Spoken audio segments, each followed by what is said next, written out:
Today's topic will be digital technology and online safety for teens. So just a refresher, I am Eric Baranowski. I will be hosting this third edition of our Scoop of Advice. I work at the Kenneth Young Center, and I am a member of the Substance Use Prevention Services Grant, part of the community collaboration team at KYC.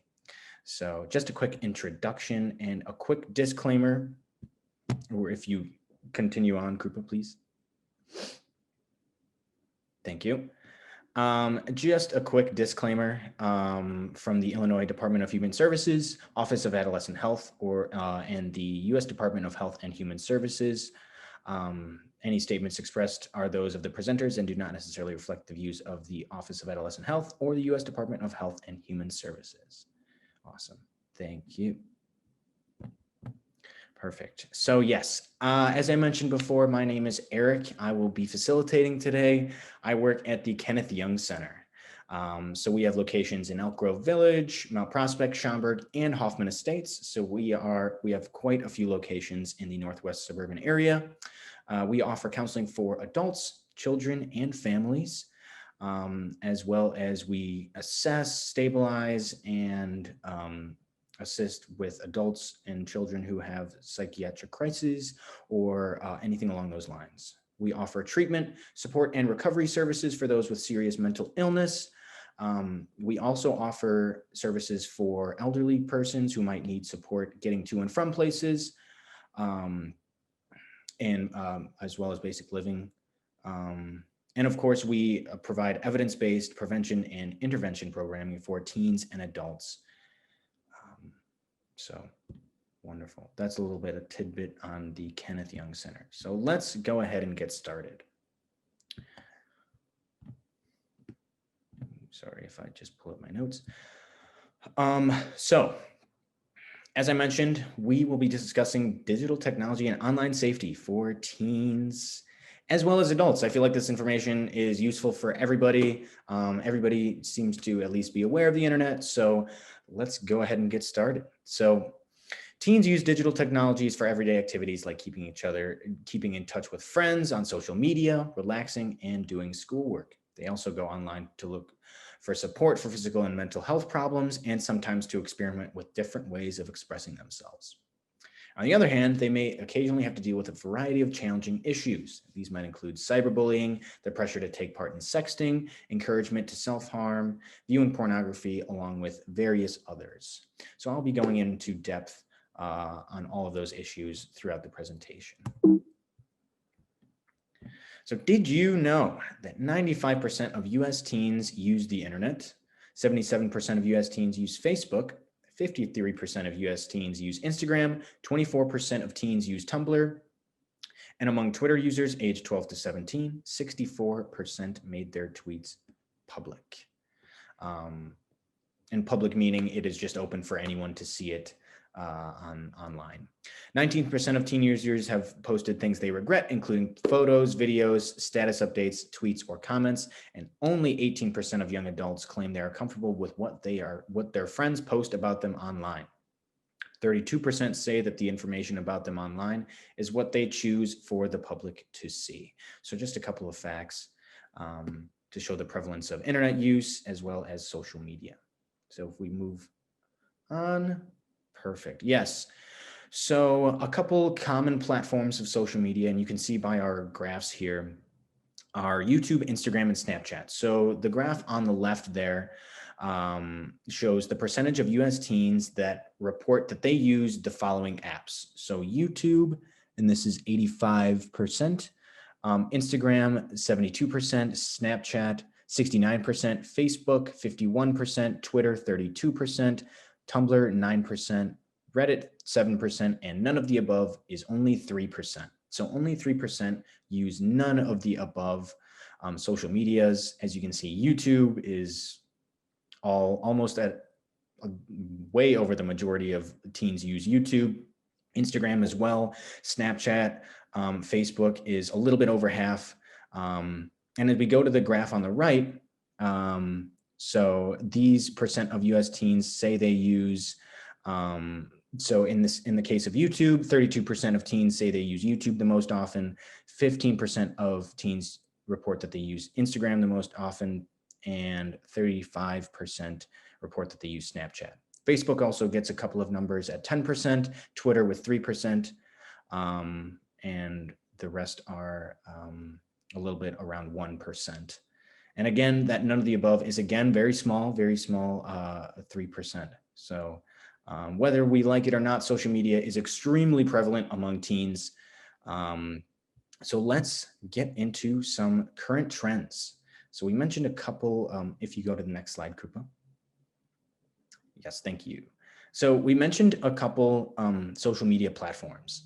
And if you go to the next slide, the first one is TikTok. So this is one of the ones that's really become prevalent in the recent year or two. So TikTok enables everyone to be a creator and encourages users to share their passion and creative expression through their videos. So it's primarily a video sharing network. Couple of things for parents to keep in mind when you hear the word TikTok or hear that their child is on TikTok. The whole point of these videos is to share audio clips, to share visual clips. And so it's important to keep in mind that these shareable video clips and audio clips might contain some not so appropriate content for teens and the youth. As with a lot of social medias, there is the potential for creepy comments with older people or other youth commenting things that might not be appropriate. And of course, gaining followers and fans feels important. So with any social media, the need to get a lot of likes, get a lot of followers is always prevalent and can be easily valued. And if we go to the next one, Instagram. So Instagram is a common one, another common one. And Instagram unites the most popular features of social media sites: sharing, seeing, and commenting on photos. Instagram also lets you apply fun filters and effects to your photos, making them look high quality and artistic. So like TikTok was a platform to share videos, Instagram is primarily used to share photos. So similar to TikTok, teens are on the lookout for likes. They want to obtain the most amount of followers they can, the most amount of likes, and public photos are the default. So a lot of these photos are, as it said, made public. There is an option to make your account private, but the default setting is public.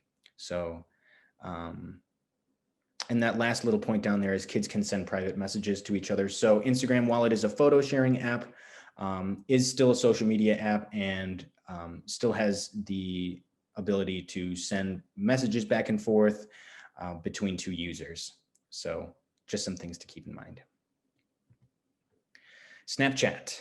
So Snapchat is another popular one. Snapchat's creators intended the app's fleeting images to be a way for teens to share fun, light moments without the risk of having them go public.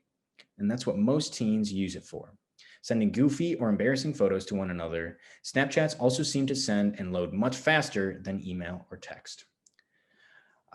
So a couple of notes for parents to keep in mind when thinking about Snapchat is many schools tend to block the major social media websites on their Wi-Fis or in-school Wi-Fis.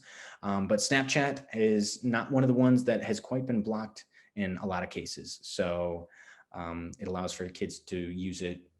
I know we are in COVID, but should they be in schools, they would be able to use it there.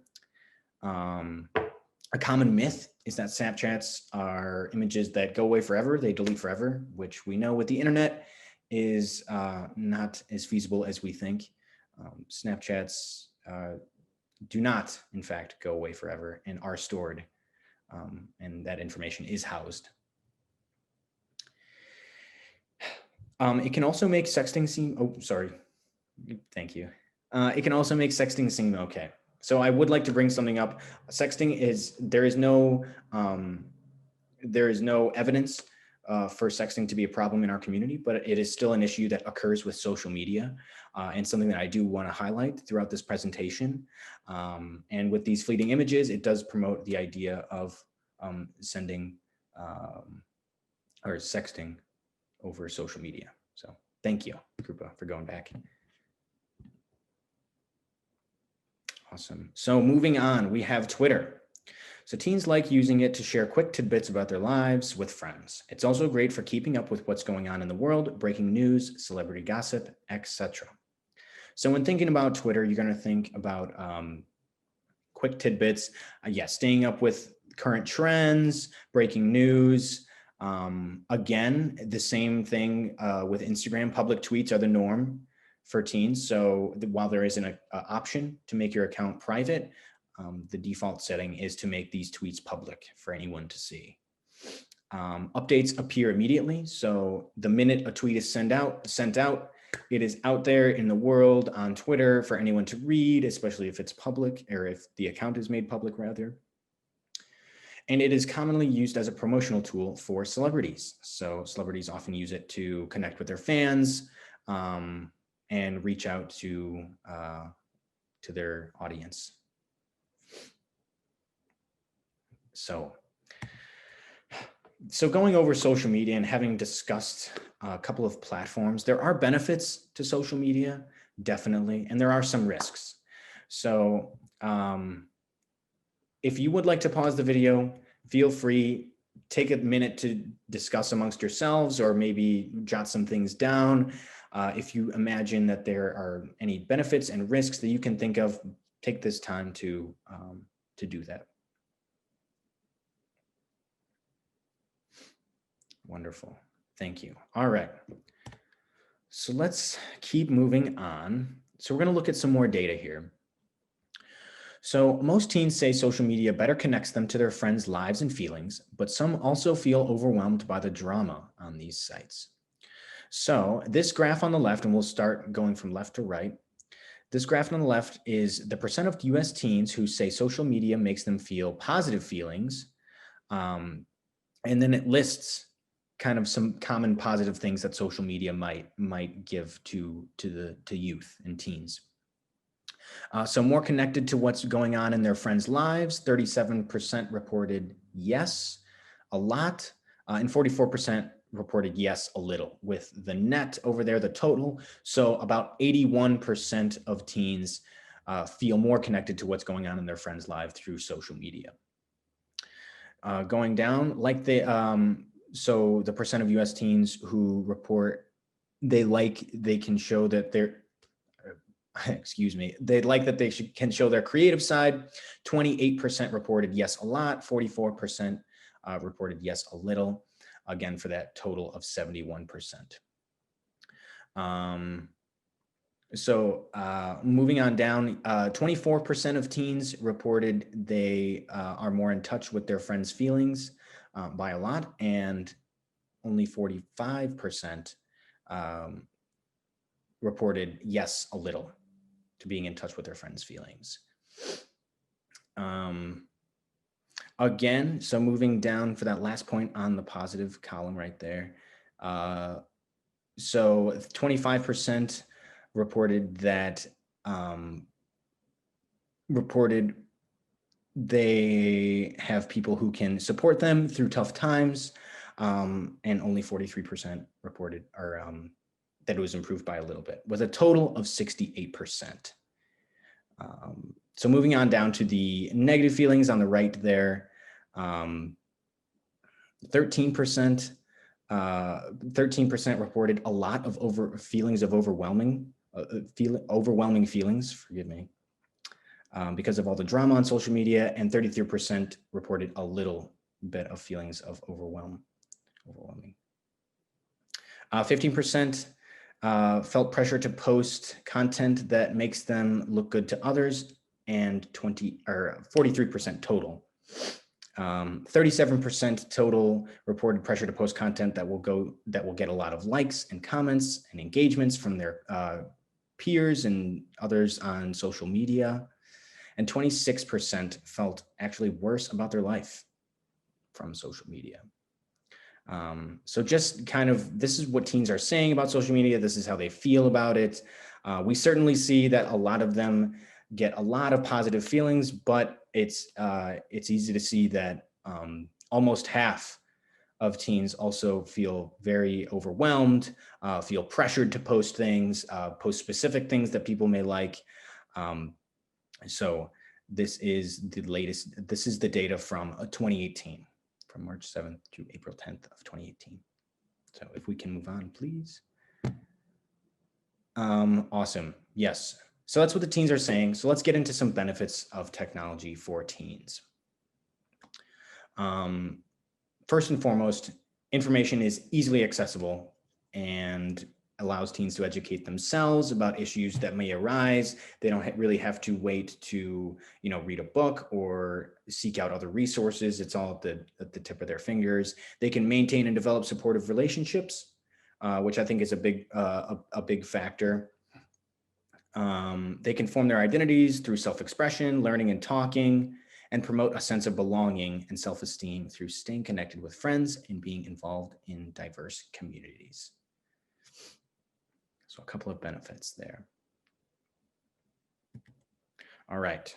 So with the benefits, of course, comes risks. And we will be going over 3 types of risks: content, conduct, and contact. So we'll be going into depth on all 3 of those. So to get started, we will be talking about content risks. And if you go to the next slide, please, Krupa. For teenagers, these risks include coming across material they might find upsetting, disgusting, or otherwise uncomfortable, especially if they encounter it accidentally. So these would be things such as pornography, real or simulated violence, hate sites, terrorist sites, harmful user-generated content like sites about drug use, self-harm, suicide, or negative body image, of course. Again, a quick point on pornography. There is no evidence for this to be an issue in our community. This is just something that could occur when using the internet and online and anything online. So these are just meant to raise awareness on issues of being online. So moving on to conduct risks. Conduct risks include behaving in inappropriate or hurtful ways or being the victim of this kind of behavior, such as cyberbullying, sexting, which again, there is no evidence for this being an issue in our community, just raising awareness about the plausibility of it. Misusing people's passwords and impersonating people online, making unauthorized purchases using other people's financial details, creating content that reveals information about other people, and having trouble regulating online time, which can develop into problem internet use, which we will be expanding on that idea in a little bit. So with that, we will go into cyberbullying, another potential risk of being online or using any form of social media. So this would include threats and intimidation, harassment and stalking, defamation, rejection and exclusion, identity theft, hacking into social media accounts and impersonation, public ally posting or sending on personal information about another person, and of course, manipulation. So with that, we do have a video to watch. It's very short. If you wouldn't mind playing that.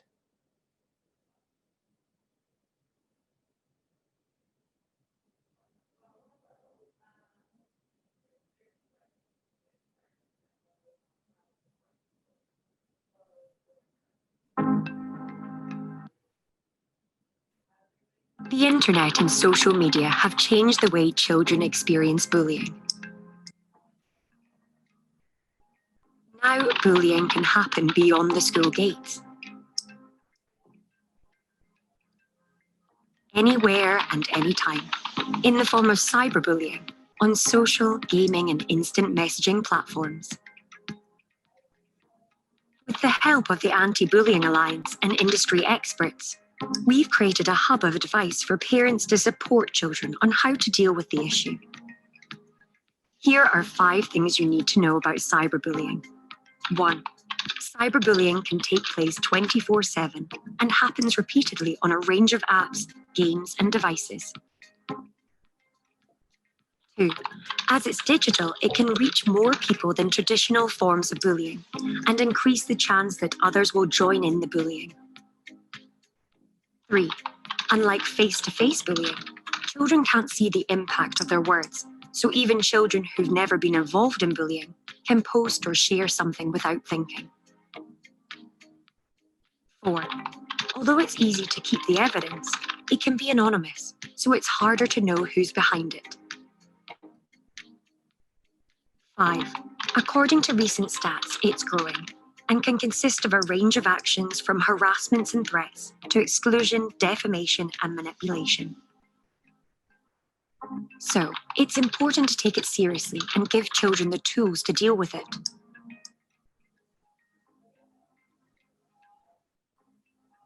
Wonderful. Awesome. And welcome to anyone who is joining us a little bit late. My name is Eric Baranowski, and I will be facilitating this short webinar on internet safety. So yes, that was a little short clip on cyberbullying, another thing to be aware of when online in any facet. So yes, if we can move on, we have our next type of risk, which is contact risks. So these risks include coming into contact with adults posing as children online, or with strangers who persuade teenagers to meet them in real life, or becoming the victim of online scammers. So again, we have a very short video.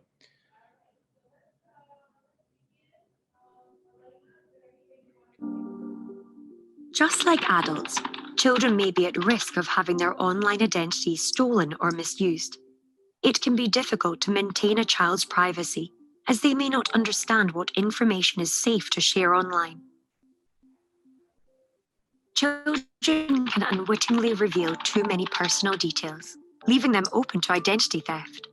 A child's stolen identity may not be noticed for years and could result in blackmail, grooming, or bullying. Unexplained bills, emails from unrecognized organizations, as well as letters regarding government benefits or tax payments may indicate a stolen identity. It's great for your child to build relationships and share interests online, but it's important to talk to them about what could happen if they share too much. Talk about privacy and information you shouldn't share online. This includes their real name, address, phone number, school, and town in which they live. Encourage your child to think about which friends they share with. Are they likely to share this with others? A conversation with close friends is often open to all friends, or even everyone on the internet. If your child comes across a stranger, whether online or offline, they should avoid them and not reveal anything personal. Encourage them to stay anonymous where possible and use a username that is not their real name. Go through the privacy settings with your child for every social networking site and app they use. Agree with them what they'll share and with whom. Check the privacy settings on the devices they use. Look out for location services, sharing of contacts, photos, calendars, Bluetooth sharing, microphone, video, and advertising settings. Search your child's full name in several search engines and see what information and photos are public. If you find any inaccurate comments or photographs that might damage your child's reputation, ask the website to remove them. Block pop-ups to help your child avoid downloading a virus that may harvest personal information.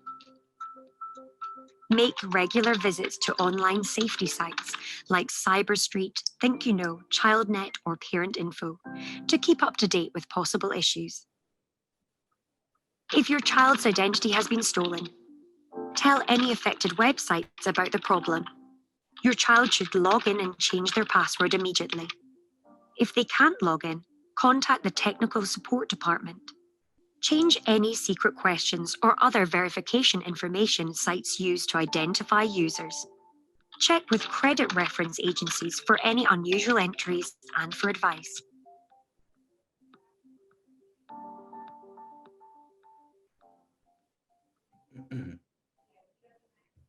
Wonderful. Yes, so that was a little bit on contact risks. The second type of risks we will be going over.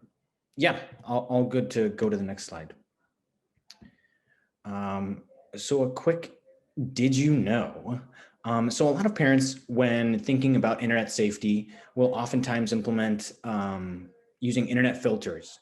But a quick did you know here, it says technical internet safety tools like internet filters can increase risk for children over 14 years old.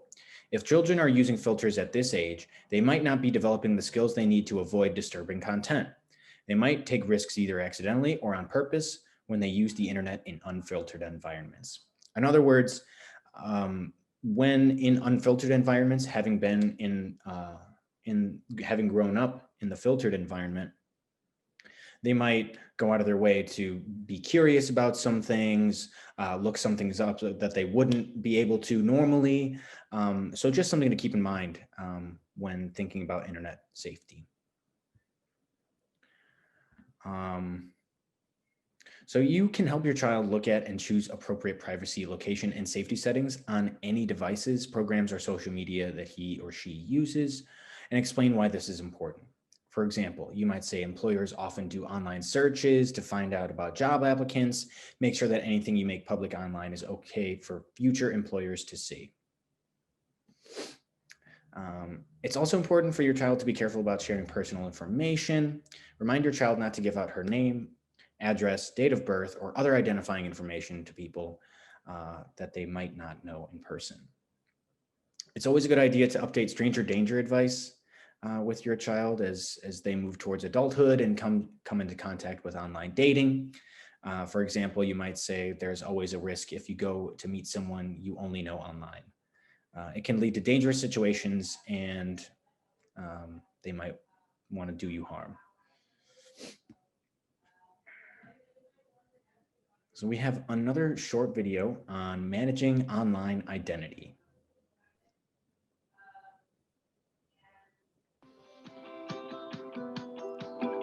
Online identity is the way we choose to portray ourselves online.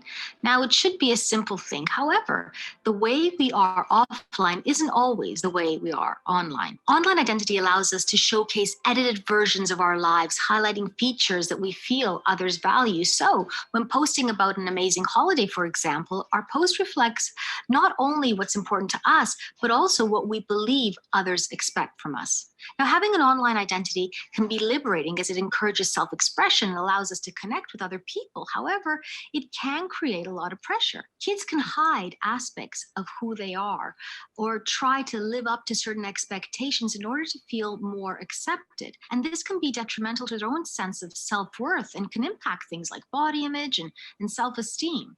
Parents should allow their children to express themselves online. However, it's important we offer support to help them navigate this. There are a few ways you can do this. Firstly, start a positive conversation around online identity. Have regular check-ins and discuss what your child's online identity means to them and how they feel it reflects who they really are. Secondly, it's important to speak about how and who they share their lives with online, making sure to touch on what they should and shouldn't share by discussing issues around safety and privacy. Thirdly, help them think critically about how online and offline influences can impact how they see themselves and the world around them. Get them to think about the intentions behind what people are sharing online.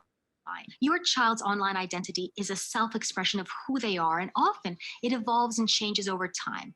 With your support, they can do this in ways that will benefit their well-being as they grow and as they develop. Awesome. Wonderful. So if we move on, we have a couple other risks to go over. So a couple words to know and concepts to understand when thinking about internet safety is trolling. This is when people deliberately try to start arguments or to upset people on the internet, often causing considerable distress in the other person. Isolation, too much time spent online and using technology is time not spent face-to-face with family and friends, which can create barriers and contribute to a sense of isolation. Inappropriate material, teenagers posting inappropriate pictures or content online or sharing such material with friends may humiliate themselves or others. And lastly, inappropriate relationships. So strangers or others may try to form inappropriate relationships with young people, and that is just something to keep in mind moving forward. So the impact of social media on mental health. So the emphasized heavy use of social media is associated with poor mental health. A recent study of Pittsburgh studied young adults and suggested that heavy social media users were 3 times more likely to be depressed than occasional users.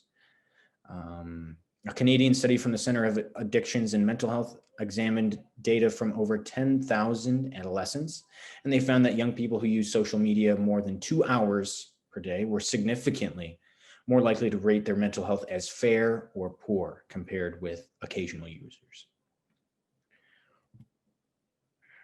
So mental health impact. Mental health impacts sleep. Social media impacts it impacts sleep patterns. Uses life as a comparing tool, and chases likes on posts to drive self-worth and self-esteem. Just kind of how that's just meant to explain how social media and mental health are connected to one another. So talking to children about the pros and cons of social media, while of course there are many benefits to social media, as parents, it's important that we discuss with our kids the importance of using it in a healthier way. We need to have a talk about the impact of seeking approval from an online world that doesn't really know them, or comparing their lives to the edited versions of the lives they see online. We need to talk about how it has the potential to affect sleep and therefore their health, and through that help them make more informed choices about when to switch off at night.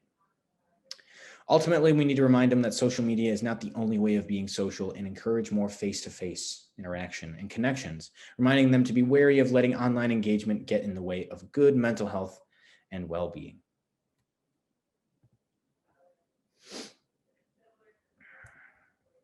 All right, so protecting your child from internet safety risks. So talk with your child about upsetting and inappropriate content. If you can talk with them in an open and non-judgmental way, they are much more likely to talk with you if they come across something disturbing online or has a bad online experience. Another thing I'd like to bring up is speaking to your children, not always directly after they do something that might have startled them or disturbed them or could be perceived as wrong. I don't like to use that word. But having that conversation be kind of constant and constantly talking about it and reminding them. So stay in touch with your child, stay in touch with what your child is doing online and how much time they're spending online. This will help you to spot when your child might be having problems. Ask your child to friend you on social media. Younger teenagers might be okay with this, but older teenagers might prefer not to friend you. Encourage and remind your child to explore and use the internet safely. For example, it's okay to remind them to check their privacy settings. They are there for a reason. It is something that is very important to check. We will be expanding on that idea.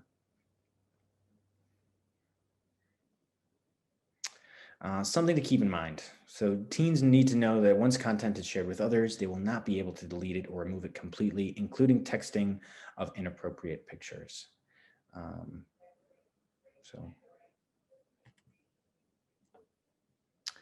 There is a resource we'd like to share with you all. It's called internetmatters.org. They have information on issues, guides. They have advice depending on age group. They have panels. They have research articles. They have parent stories. It's a great resource to use, especially when you're a parent. So please check out this lovely website. A final word that I would like to share with you all. Remember, the goal of teaching digital citizenship is to empower kids with the skills and knowledge they need to navigate the world today. They not only need to understand that they have a responsibility to conduct themselves appropriately online, but they also need to understand how they can use technology to benefit them and those around them. Technology is not just a tool for posting pictures and viewing videos, but can be used to create a presence that helps them get into college or find a job. right? So the idea is not to scare them away from the internet. The idea is to more promote the idea of using the internet in a healthy way, because the internet is here, and I don't foresee it going anywhere anytime soon. A couple of links to our sources.